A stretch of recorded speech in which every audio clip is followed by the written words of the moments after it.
makeni khurula khungangare Western Nyota TV di radiange ni Elkana Khaida. Khuranga nende amakeni kerpinyangenu khuranga makeni khurula mubunga yeru yishibala Kenya.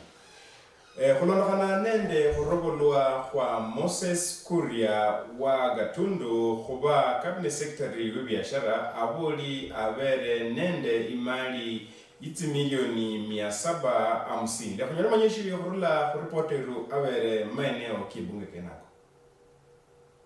Clearance with ethics and anti-corruption commission? Yes, I do. Certificate of good conduct from the DCI? Yes, I do.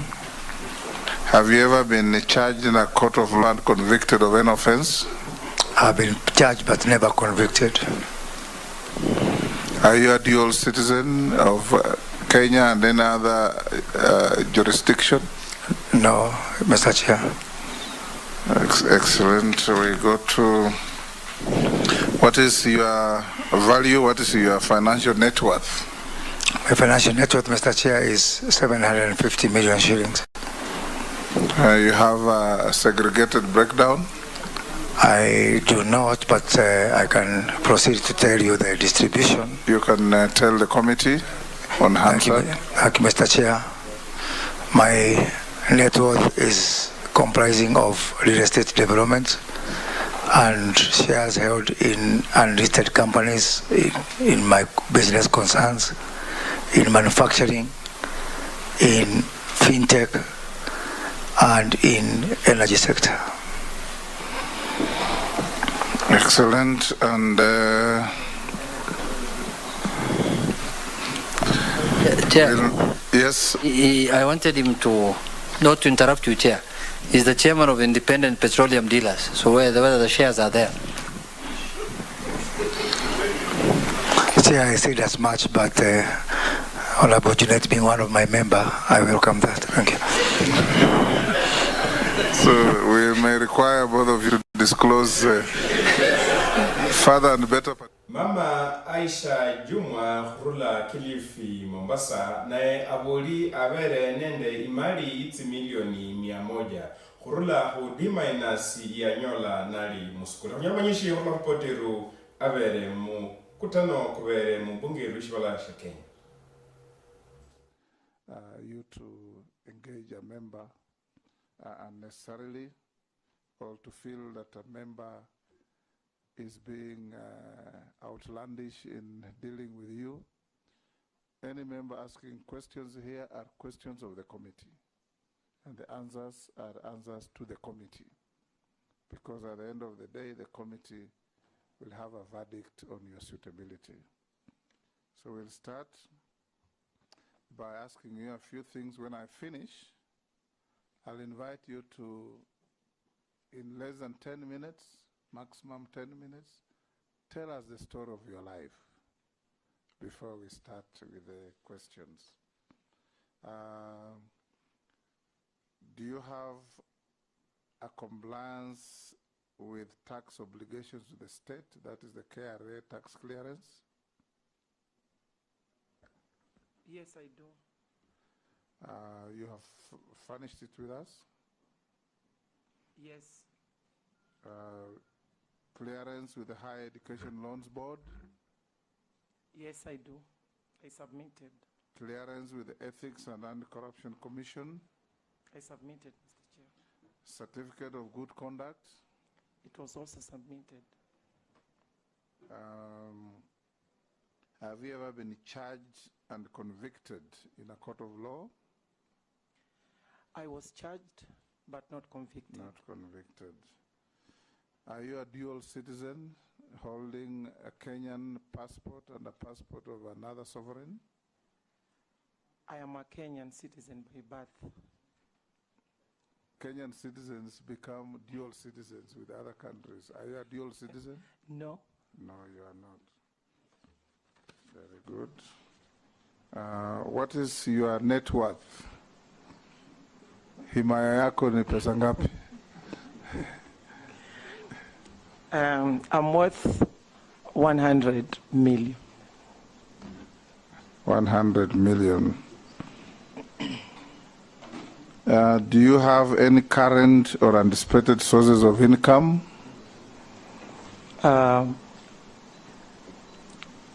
Perhaps my pension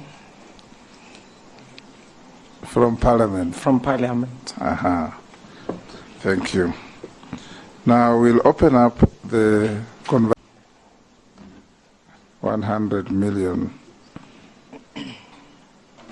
Do you have any current or anticipated sources of income?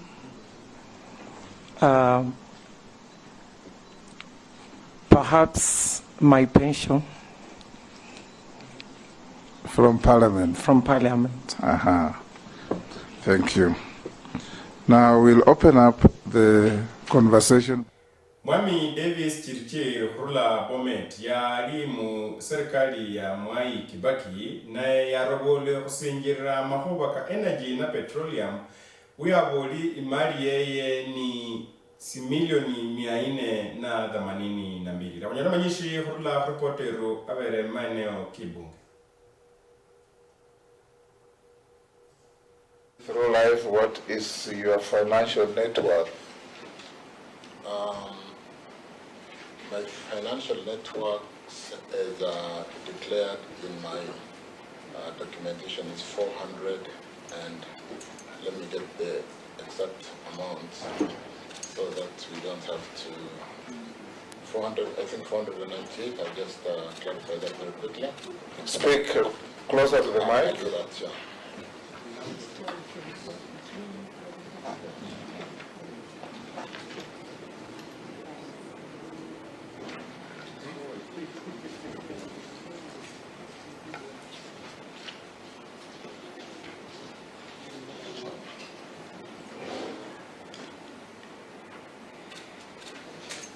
Chairman, my financial network as I've declared in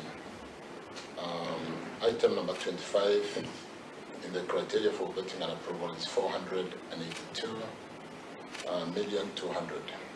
Tabulated as? Tabulated as farms in Olengurwane, Kipsanoi, a house in Spring Valley at 95, my current residence, some rental property in Westlands, in Matundu, valued at 50 million, vehicles, bank accounts, and investment in a family tea value addition business called Chebango EPZ Tea Company at 185 million, a total of 482,200, Chairman. Right. Are those your current sources of income? Yeah. What are your anticipated sources of income? My anticipated source of income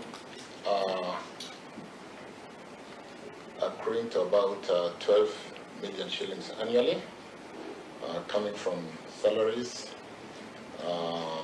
farm, and rental, Chairman.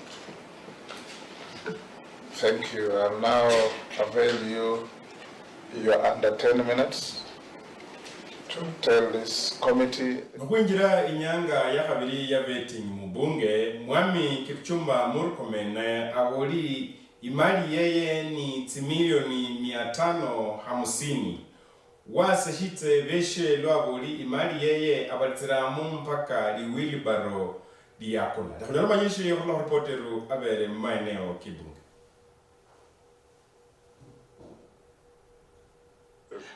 Now, can you tell this committee your financial net worth and the segregation of what it is that... Mr. Speaker, I am worth an estimated figure of 550 million Kenya shillings. Made up of? Made up of majorly, Mr. Speaker, properties, my house in Nairobi, another one in Eldoret, and land in Trans Nzoia, 3 parcels of land in Trans Nzoia, a parcel of land in Narok,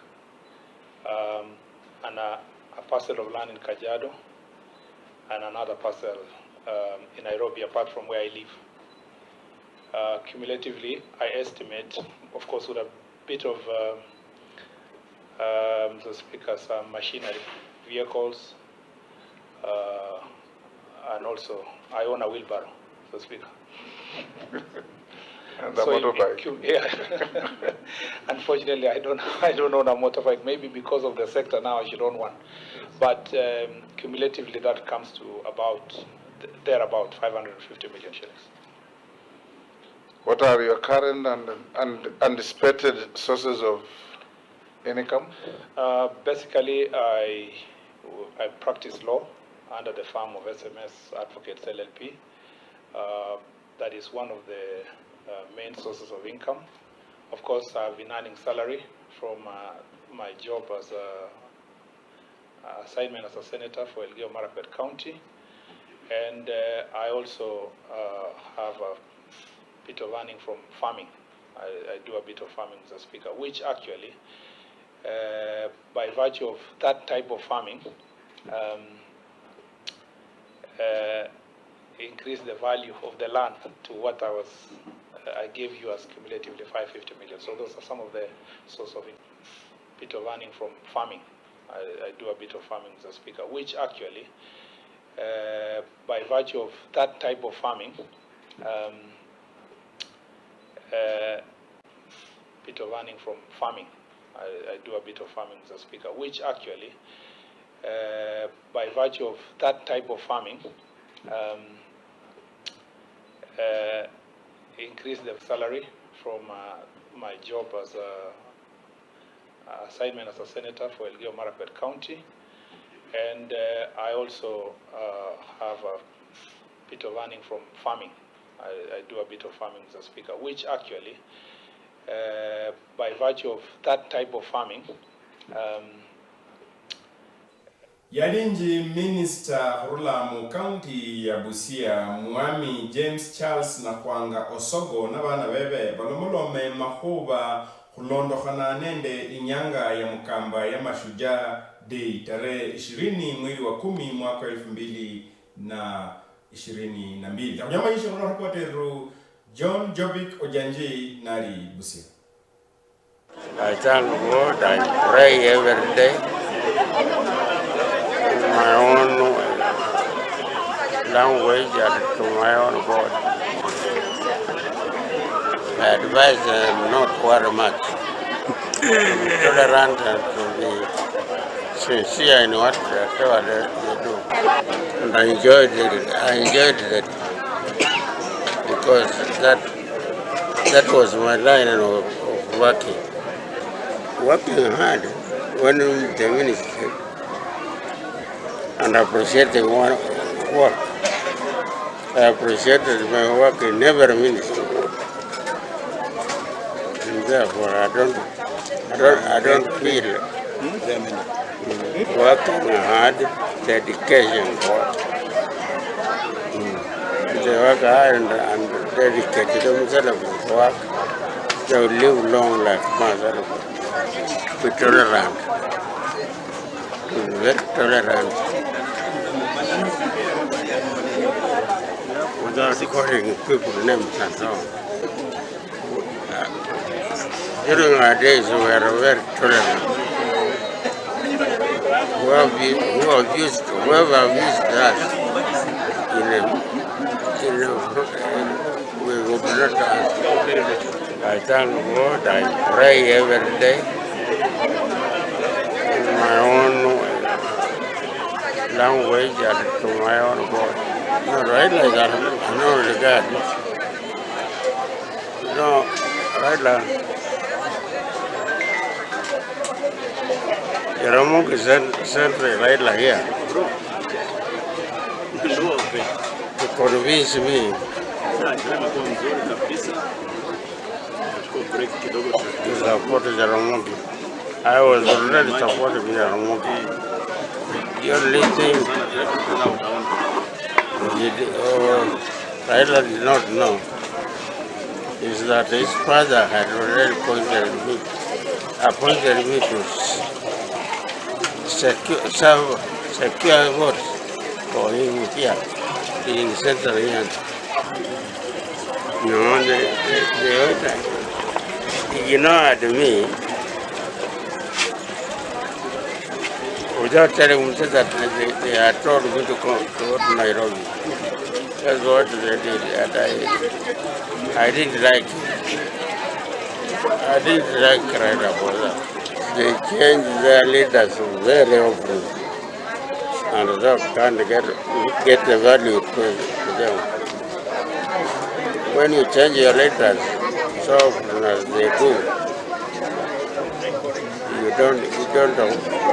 they don't appreciate. Leaders who don't appreciate your leaders. I will have to open pages behind to read what we used to do. I advise them to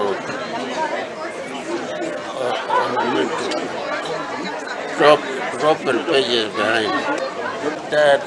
My dad is the African dad. Who read mushrooms, but don't eat eggs and so on. The cooperation of the local people who had a lot of confidence in me, and I had confidence in them. That's how we managed to move on from many states as fast as I'm concerned with the assignment to me. And I did the best I could in all of them. To be patient. Sorry? And to be patient and tolerant. If a minister is tolerant and patient, he handles his ministry well. President, like the President Ruto and so on, I have nothing because I have not worked with them. So there is nothing I can give them. Deputy President Mwami Rigathi Gachagua aongozi mkutano kwa 18 kwa IBC wa ripota wiru aberere. Onyamayishi hurula ripota wiru aberere mkutano kwa noko. January 1999 for an induction course as a young administrative officer. I stayed here. Little that I know in management of public affairs started from this great institution. So it's a very nostalgic morning for me that I'm back to where my life in public administration and management of public affairs started. Good morning, ladies and gentlemen. It's my great pleasure today to chair the first meeting of the third term of the devolved system of governance in our country. This is the 18th ordinary session of the council. I take this opportunity to laud my predecessor, who is my boss, His Excellency Dr. William Samoei Ruto, President of the Republic of Kenya and Commander-in-Chief of the Kenya Defense Forces, for successfully steering the council over the previous 2 terms. Having been briefed on the past achievements and challenges, I wish to confirm that the Kenya Kwanza administration and myself as the chairperson of this council is committed to ensuring that the mandate of the council is realized, and in particular that the decisions made are implemented without undue delay. In this regard, I would like to first echo the sentiments of His Excellency the President on the need to ensure that all disbursements to the counties are made timelessly to enable counties meet their obligations, that the process of unbundling, costing, delineating, transferring, and funding devolved functions is completed, in any case not later than 6 months from now, that the task of valuation and transfer of assets relating to the devolved functions be completed within this financial year, that settlement of eligible pending bills, which is usually in the first charge at the beginning of a financial year, be completed on a first-in, first-out basis in order to release resources back to the economy so that the lives and livelihoods of the many traders and business people who have suffered financial distress, including bankruptcy, are restored. Also, the government will benefit through reduced financial risks from the potential interest payment and overall reduction in cost of goods and services to government because of prompt payment. To realize the above, I expect our members to actively participate meaningfully in all the Council's main sessions and its committees in the spirit of mutual relations through cooperation and consultation.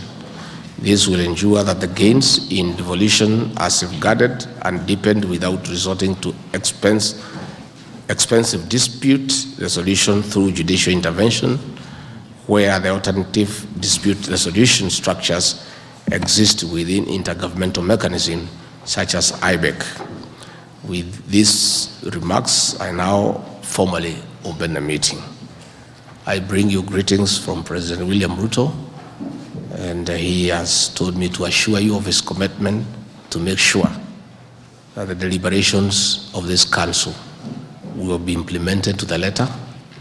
He has asked me to communicate to our governors that the attendance of this council from the national government will be mandatory. Previously, when he chaired this meeting, and because of the unique situation we found ourselves in, many cabinet ministers kept away from this forum, many governors kept away from this forum because of the difficult political environment that existed then.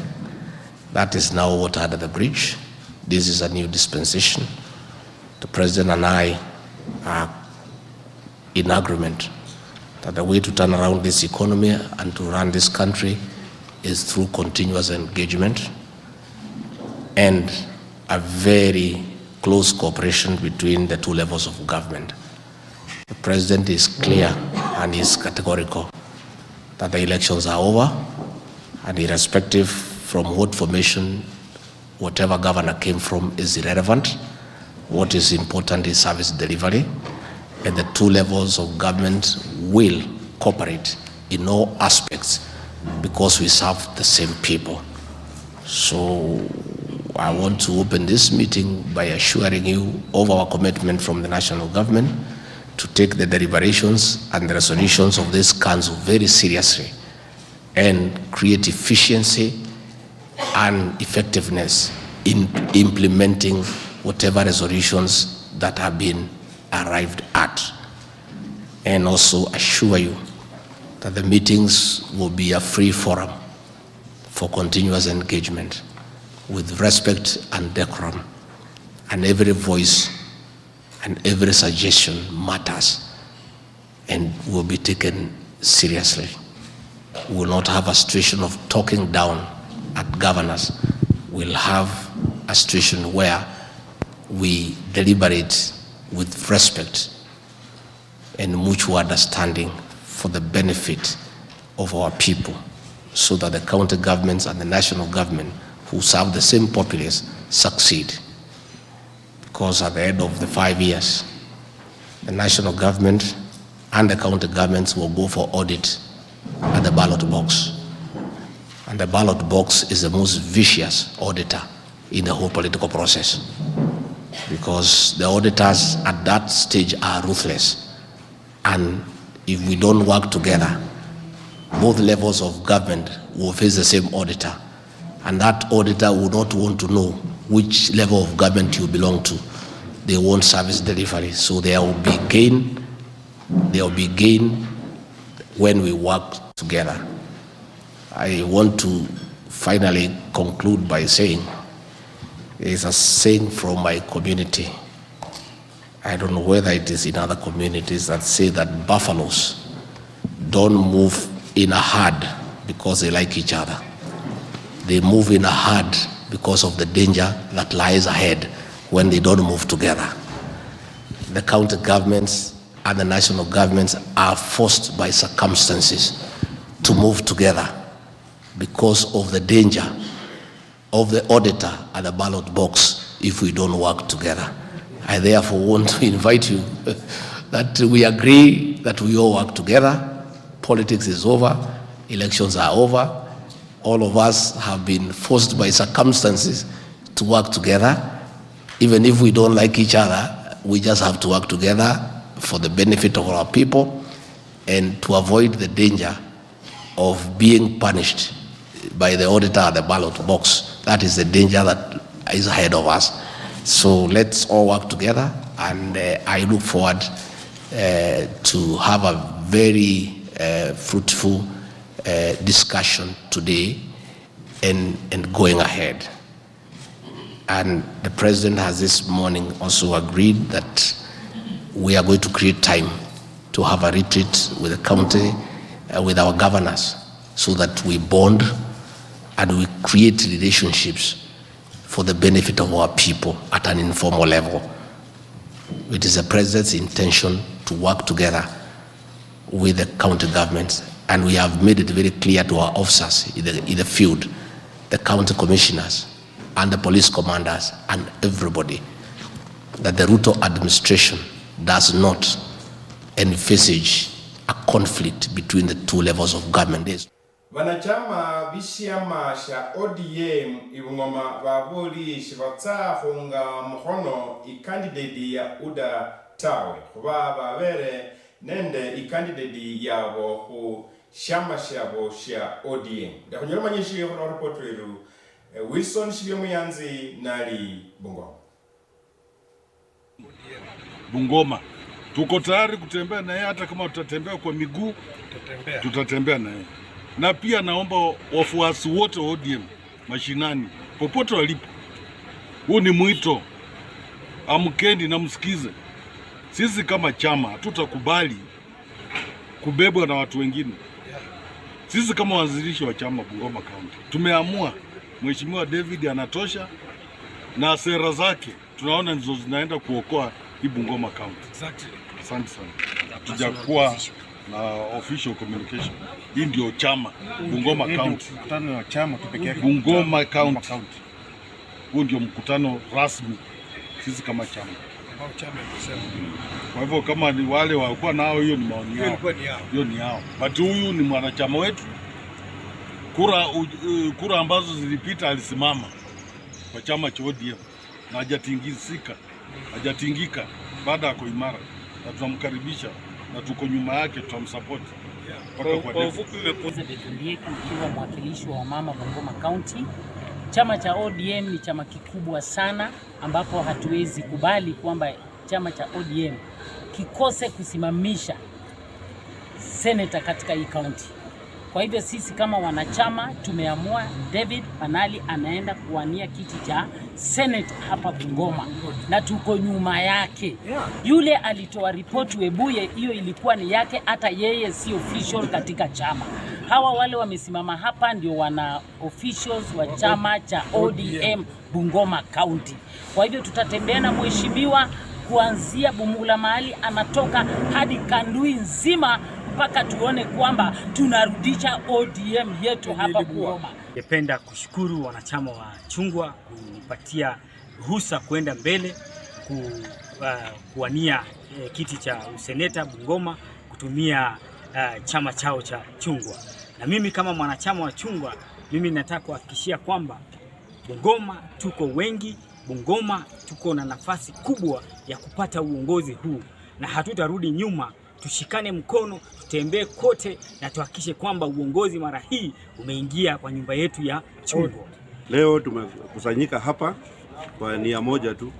Tuko na kijana wetu anaitwa David Wanjala Manali, amejitokeza anataka kung'ang'ania kiti ya ugavana ya senator 20 Disemba tarehe 8.